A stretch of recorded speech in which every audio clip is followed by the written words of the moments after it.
अक्सर चर्चाओं में रहने वाले मसूरी के विधायक अब भारतीय जनता पार्टी के नेता मंत्री गणेश जोशी एक बार फिर से सुर्खियों में हैं। पर इस बार वजह उनका कोई बयान या विवाद नहीं है, बल्कि कोर्ट का एक नोटिस है। दरअसल कैबिनेट मंत्री गणेश जोशी को आय से अधिक संपत्ति मामले में कोर्ट में पेश होने के निर्देश दिए गए हैं। नमस्कार, मैं हूँ रक्षिता बोरा, आप देख रहे हैं खबर उत्तराखंड। कभी शक्तिमान घोड़ा, कभी डीएम को फटकार, कभी सैन्य धाम में जमीन खरीद फरोख्त से जुड़े आरोप, तो कभी प्रधानमंत्री नरेंद्र मोदी के निर्देशों का पालन करने के चक्कर में एक्सपायर्ड इंश्योरेंस वाली स्कूटी लेकर चल देने वाले हमारे कैबिनेट मंत्री गणेश जोशी ऐसी सिचुएशंस में हमेशा आगे ही खड़े नजर आते हैं।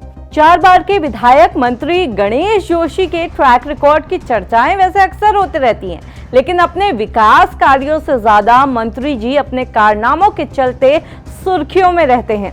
और इस बार कृषि, उद्यान, सैन्य कल्याण और ग्रामीण विकास जैसे विभाग संभाल चुके कैबिनेट मंत्री गणेश जोशी बड़ी मुसीबत में फंसते नजर आ रहे हैं।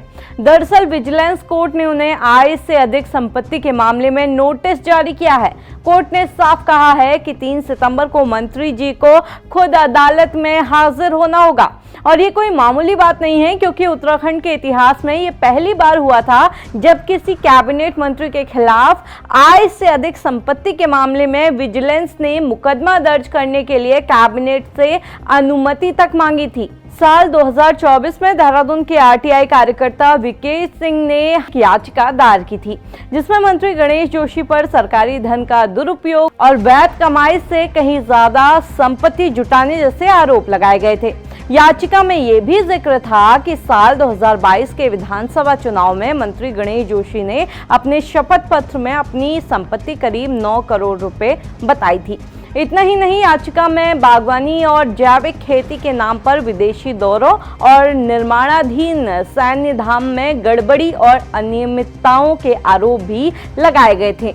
मामला जैसे जैसे आगे बढ़ा, सियासी तापमान भी चढ़ता गया। विपक्ष ने सरकार पर कार्रवाई का दबाव बनाना शुरू कर दिया। उस वक्त तो यहाँ तक कयास लगने लगे थे कि कहीं मंत्री जी को अपनी कुर्सी से हाथ न धोना पड़ जाए।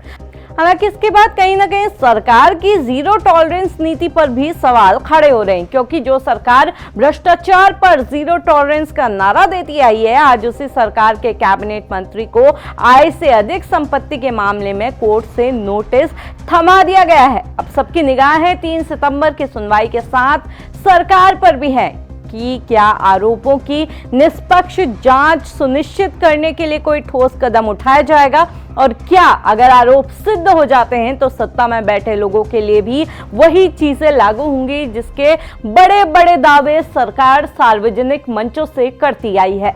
अब आप इस पूरी खबर को कैसे देखते हैं, कमेंट करके जरूर बताइएगा।